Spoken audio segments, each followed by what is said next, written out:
सचिवालय में हुई धामी कैबिनेट की बैठक। लोकसभा चुनाव से पहले कई महत्वपूर्ण प्रस्तावों पर लगी मुहर। पीएचडी करने वालों को हर महीने मिलेंगे 5,000। राज्य के खिलाड़ियों के लिए आज ऐतिहासिक दिन। 27 खिलाड़ियों को 4 विभागों में मिली नियुक्ति। मुख्यमंत्री पुष्कर सिंह धामी ने दिया ज्वाइनिंग लेटर।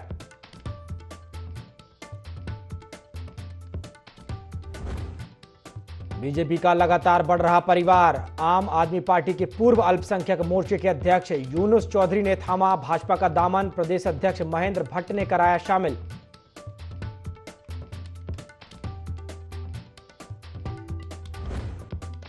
उत्तराखंड को ड्रग फ्री बनाने का अभियान जारी। देहरादून एसटीएफ ने 1 करोड़ 10 लाख की स्मैक की बरामद। ड्रग पेडलर को गिरफ्तार करने वाली टीम को 10,000 का नगद पुरस्कार की घोषणा।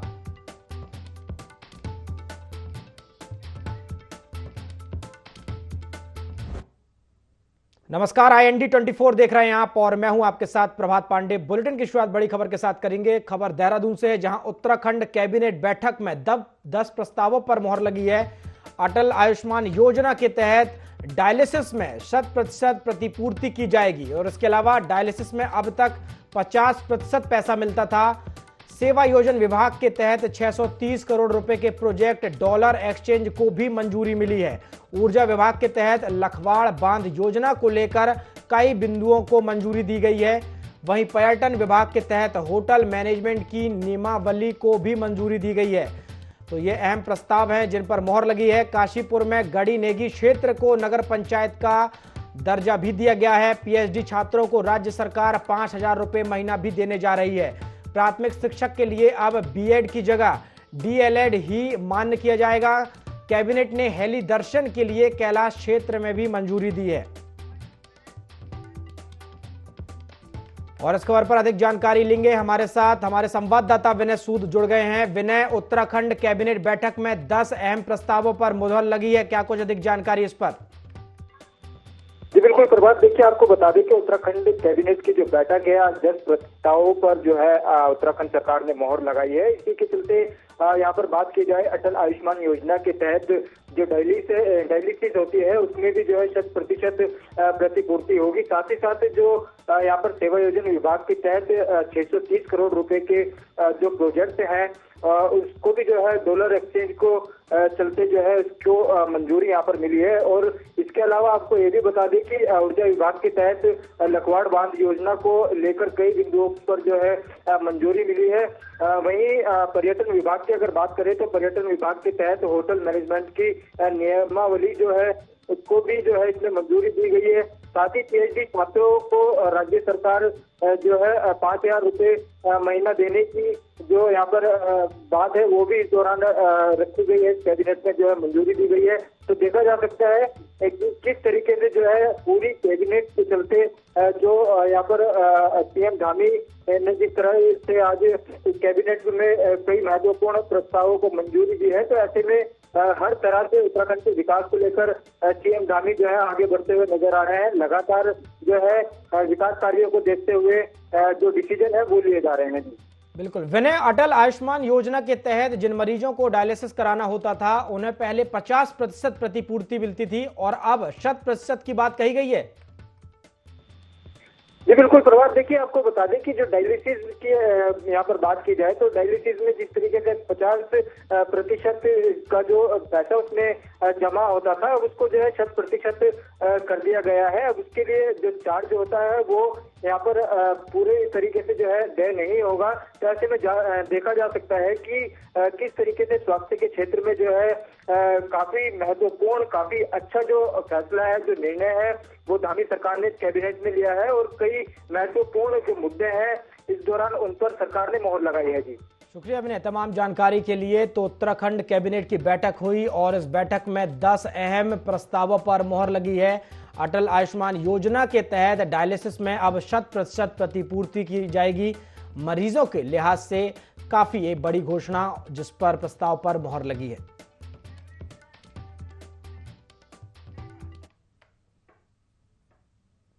चलिए अगली खबर का रुख करते हैं। देहरादून के सचिवालय में सीएम पुष्कर सिंह धामी की अध्यक्षता में मंत्रिमंडल की बैठक हुई। इस बैठक में कई महत्वपूर्ण बिंदुओं पर कैबिनेट ने सहमति दी।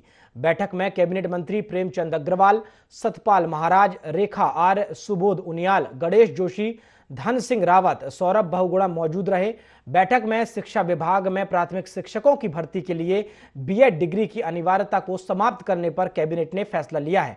इसके अलावा हरिद्वार और हर्रावाला के नए अस्पतालों को पीपीपी मोड पर देने सहित 10 बिंदुओं पर कैबिनेट ने अपनी मंजूरी दी है। गृह सचिव शैलेश बगोली ने कैबिनेट के फैसलों की जानकारी दी।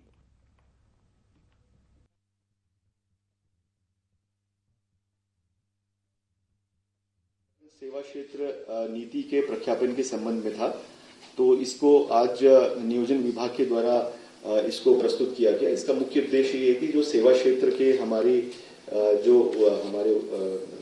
उद्योग लगने होते हैं उनको प्रोत्साहित करना इसका उद्देश्य है। ये यूआईडीबी के द्वारा इसको संचालित किया जाएगा और 31 दिसंबर 2030 तक की ये नीति इसमें वैलिड रहेगी। इसमें कई फोकस एरिया हैं, जैसे स्वास्थ्य है, वेलनेस है, पारंपरिक चिकित्सा है, शिक्षा है, फिल्म मीडिया है, मनोरंजन, खेल, सूचना प्रौद्योगिकी, डेटा सेंटर, कौशल विकास, ये इसमें मुख्य इसमें क्षेत्र हैं जिनमें फोकस किया जाएगा। इसमें जो निवेश की जो सीमा है, न्यूनतम सीमा, वो अलग अलग क्षेत्र के लिए अलग अलग रखी गई है। जैसे कि मैदानी क्षेत्रों में 5 वर्षों में 100 करोड़ से अधिक का और पर्वतीय क्षेत्रों में 50 करोड़ से अधिक तक के जो प्रोजेक्ट होंगे वो इसमें शामिल होंगे।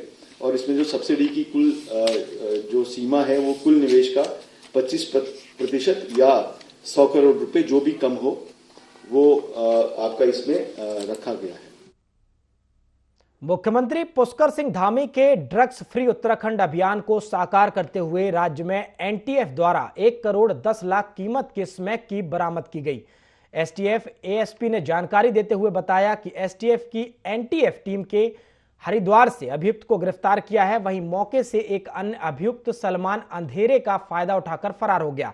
अभियुक्त से जब टीम ने पूछताछ की तो उसने बताया कि वह बरामद स्मैक बरेली उत्तर प्रदेश से लेकर आया था। इस काम के लिए पूरी टीम को 10,000 रुपए नगद पुरस्कार से सम्मानित किया गया है।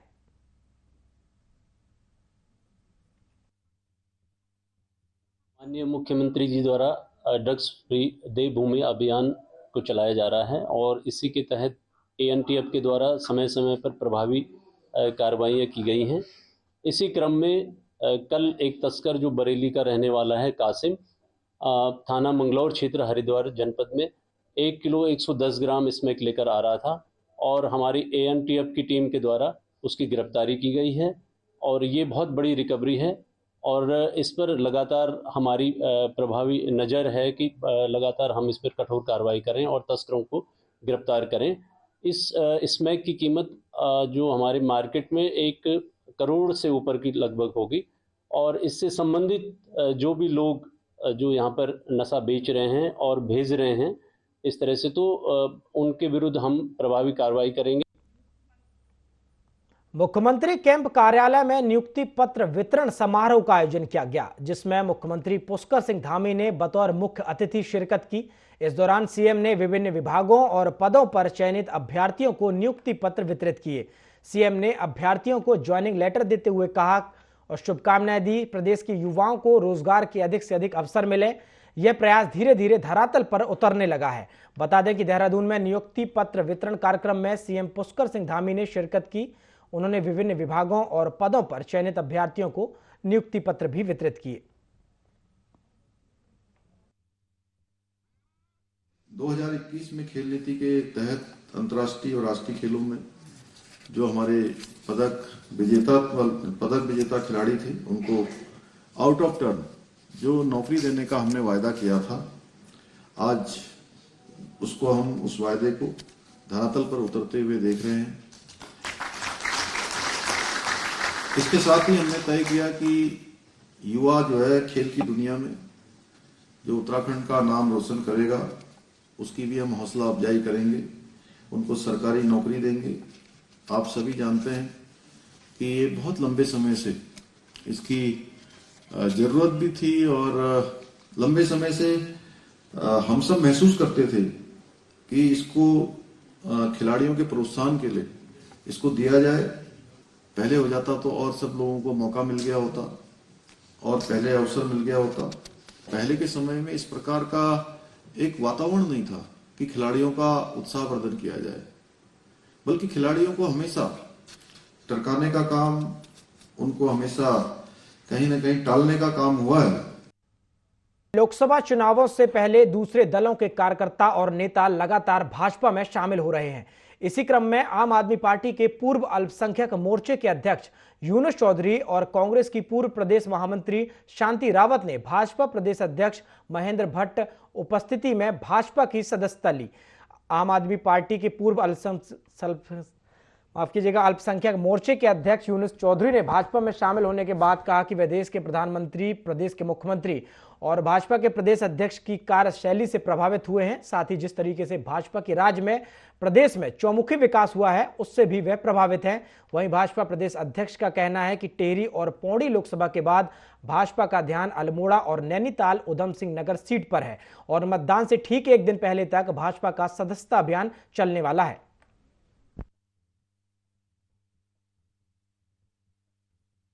मेरे लिए आज कि मैं आज एक छोटा सा कार्यकर्ता भारतीय जनता पार्टी की सदस्यता मैंने ग्रहण करी है और हमारे तमाम साथियों ने सैकड़ों की संख्या में हमारे साथ जसपुर, काशीपुर, उदयपुर से आए सभी साथियों ने आज भारतीय जनता पार्टी की सदस्यता ग्रहण करी है। मैं उन सबका भी स्वागत करता हूं और अपने शीर्ष नेतृत्व आदरणीय देश के ओजस्वी प्रधानमंत्री श्री मोदी जी का, सम्मानित हमारे प्रदेश के ओजस्वी मुख्यमंत्री, युवा मुख्यमंत्री आदरणीय श्री पुष्कर सिंह धामी जी का, के माननीय नरेंद्र मोदी जी के नेतृत्व में, माननीय धामी जी के नेतृत्व में जिस तरह से प्रदेश में चहुमुखी विकास और देश में चहुमुखी विकास भारतीय जनता पार्टी ने सबका विकास, सबका साथ, सबका विकास का नारा लगाते हुए जिस तरह से इस देश में विकास हुआ और जिस तरह से आज विकास की गति बढ़ी हुई है और सबसे ज्यादा प्रभावित में हुआ G20 से।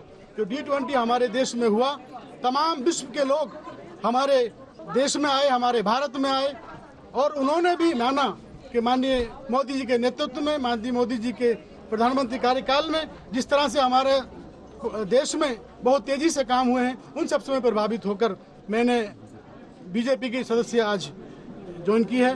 देखिए, पौड़ी लोकसभा, टिहरी लोकसभा के बाद हमारा ध्यान अब अल्मोड़ा, नैनीताल लोकसभा पर बढ़ा है और आज बड़ी संख्या में वहाँ के जो मुस्लिम समुदाय के लीडर थे, अनेकों दलों के लीडर थे, वो हमारे साथ जुड़े हैं और ये कुनवा बढ़ता चला जाएगा। मतदान से एक दिन पहले तक हम अनेकों लोगों को जोड़ेंगे, सबके दरवाजे खुले हुए हैं, बड़ी संख्या में बातचीत हो रही है। संख्या हमारी अब लगभग, आज तो मैं कहूँगा अब 11,000 क्रॉस कर जाएगी, तो दूसरे दलों को लोगों का जोड़ने का क्रम लगातार चलता रहेगा। और इस वक्त बड़ी खबर आ रही है, रक्षा के क्षेत्र में भारत ने बड़ी कामयाबी हासिल की है। आपको बता दें, भारत ने अग्नि 5 मिसाइल का सफलतापूर्वक परीक्षण किया है। डीआरडीओ का मिशन दिव्यास्त्र सफल रहा है। प्रधानमंत्री मोदी ने ट्वीट कर पूरी जानकारी दी है। तो इस वक्त की बड़ी खबर आपको दे रहे हैं, रक्षा के क्षेत्र में भारत ने एक और उपलब्धि अपने नाम कर ली है। अग्नि 5 मिसाइल का सफलतापूर्वक परीक्षण किया गया है। डीआरडीओ का मिशन दिव्यास्त्र सफल रहा है। प्रधानमंत्री मोदी ने ट्वीट कर यह पूरी जानकारी दी है। पीएम मोदी ने वैज्ञानिकों को इसके लिए बधाई भी दी है। तो अग्नि 5 जो मिसाइल है उसका भारत ने सफलतापूर्वक परीक्षण कर लिया है।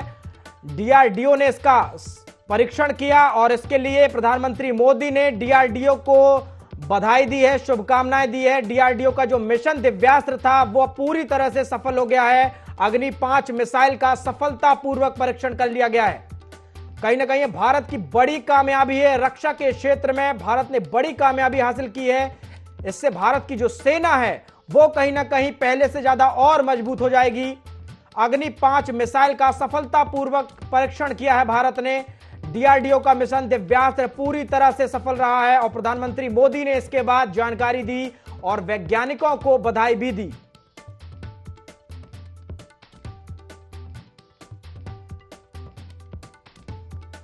तो पीएम मोदी ने वैज्ञानिकों को बधाई दी है। अग्नि 5 मिसाइल का भारत ने सफलतापूर्वक परीक्षण किया है। डीआरडीओ के वैज्ञानिकों पर गर्व है। मोदी ने एक्स पर यह जानकारी दी है, लिखा है, रक्षा के क्षेत्र में भारत ने बड़ी कामयाबी हासिल की है। अग्नि 5 मिसाइल का सफलतापूर्वक परीक्षण किया गया है।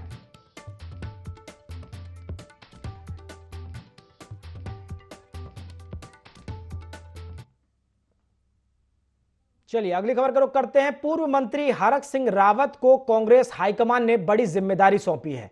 हरक सिंह रावत को आगामी विधानसभा चुनाव के लिए उड़ीसा का ऑब्जर्वर बनाया गया है। हरक सिंह हरिद्वार से टिकट के दावेदारों में शुमार थे, लेकिन जिम्मेदारी मिलने के बाद माना जा रहा है कि हरक अब चुनाव नहीं लड़ने वाले। हरक सिंह रावत ने लोकसभा चुनाव लड़ने की इच्छा जताकर पूर्व मुख्यमंत्री और कांग्रेस के वरिष्ठ नेता हरीश रावत को भी गंभीर संकट में डाल दिया था। अब हरक सिंह को उड़ीसा शिफ्ट करने के बाद हरिद्वार सीट से पूर्व सीएम हरीश रावत का रास्ता साफ हो गया है। हालांकि कांग्रेस ने उत्तराखंड में अभी होने प्रत्याशियों की घोषणा नहीं की है। वहीं ईडी व सीबीआई से घिरे हरक सिंह को कांग्रेस हाईकमान ने ऑक्सीजन देने का काम किया है।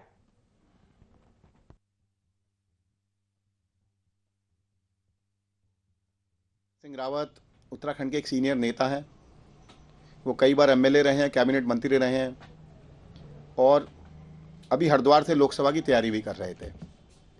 मुझे ऐसा लगता है चुनाव से ठीक पहले जिस तरह कांग्रेस ने उनको उड़ीसा में भेज दिया है, मुझे लगता है कांग्रेस भी उनको सीरियस नहीं ले रही है और जिस तरीके से उनके ऊपर सीबीआई का, ईडी का मुकदमा चल रहा है, मुझे ऐसा लगता है कि अब कहीं ना कहीं हरक सिंह रावत का राजनीतिक पारी समाप्ति की ओर है। और ये हरक सिंह जी को भी सोचना चाहिए कि चुनाव से ठीक पहले कांग्रेस ने उन्हें उड़ीसा क्यों भेज दिया, किस कारण से भेजा। और मुझे ऐसा लगता है उत्तराखंड में अब हरक सिंह रावत की पारी समाप्ति की ओर है।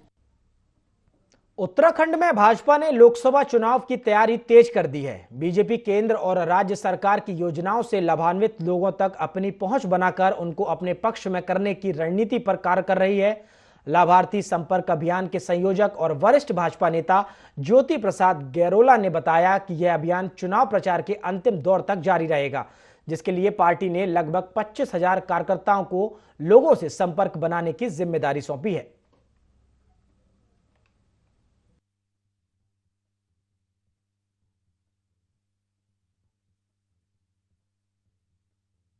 पार्टी का नारी शक्ति बंधन के बाद यह लाभार्थी संपर्क अभियान एक अभियान के क्रम में अंतिम कार्यक्रम है। इसके बाद अभी भारतीय जनता पार्टी अपने संगठनात्मक स्ट्रक्चर्स को मजबूत कर रही है, खड़ा कर रही है।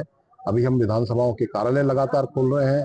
हमारे लोकसभा के कार्यालय खुल चुके हैं, वहां पर सही प्रकार से कार्य संचालन हो।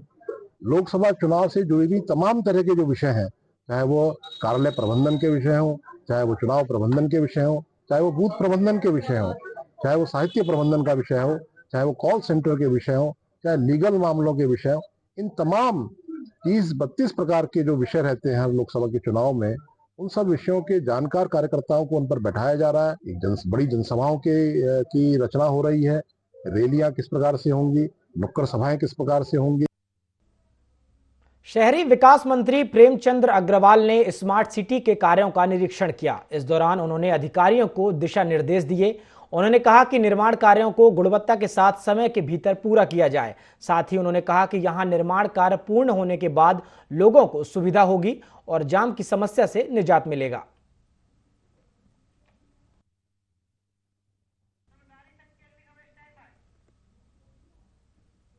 खबर लक्सर से है, जहां पुलिस और एसएसबी की टीम ने लक्सर के अति संवेदनशील क्षेत्रों में फ्लैग मार्च निकालकर शक्ति प्रदर्शन किया।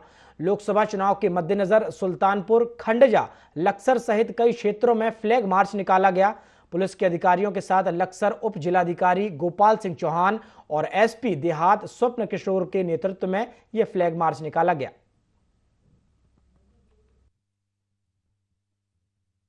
लोकसभा अनाउंस भी होने वाला है और सभी को पता है, सभी को विदित है। उसी के दृष्टिगत कोई मतदाता, कोई व्यक्ति बिना भय के, बिना डर के मतदान करे, वोट देने जाए, उसी को लेके आज हमने ये आज जो भी फ्लैग मार्च है, ये मार्च है जो सुल्तानपुर में भी किया है, या लक्सर में भी कर रहे हैं। सर, सुल्तानपुर क्षेत्रों में फ्लैग मार्च निकाला गया है। लोगों से ये अपील की गई है, अपेक्षा की गई है कि वे आगामी लोकसभा चुनाव को शांतिपूर्वक संपन्न कराने में अपना सक्रिय और सकारात्मक योगदान दें।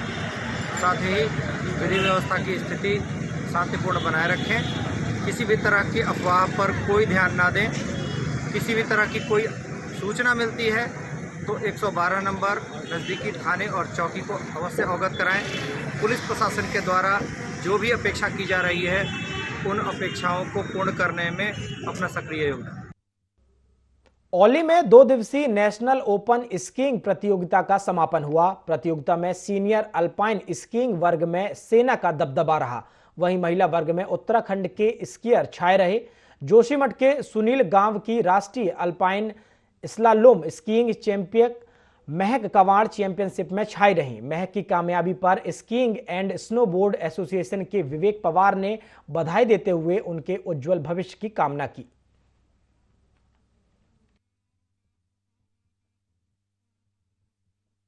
पाई और गुलमर्ग में भी मेरा गोल्ड मेडल रहा था जैनसलालम में। यहाँ पे जो औली में खेल हो रहा है, जिस हिसाब से स्नो पड़ा है उस हिसाब से अच्छा गेम हो रहा है।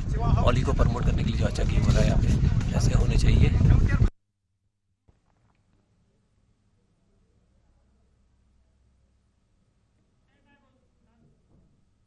विंटर डेस्टिनेशन औली में GMVN की चेयर लिफ्ट का तकनीकी फॉल्ट हुआ, जिसे दुरुस्त किया गया। इसके बाद पर्यटकों के लिए औली चेयर लिफ्ट सुचारू रूप से शुरू हुई।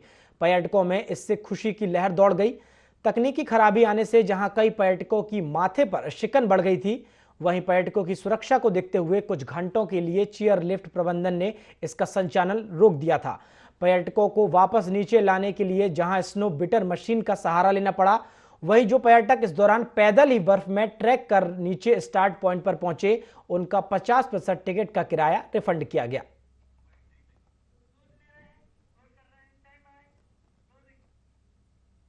और इसी के साथ बुलेटिन में फिलहाल इतना ही। देश और दुनिया की तमाम खबरों के लिए आप देखते रहिए IND 24। नमस्कार।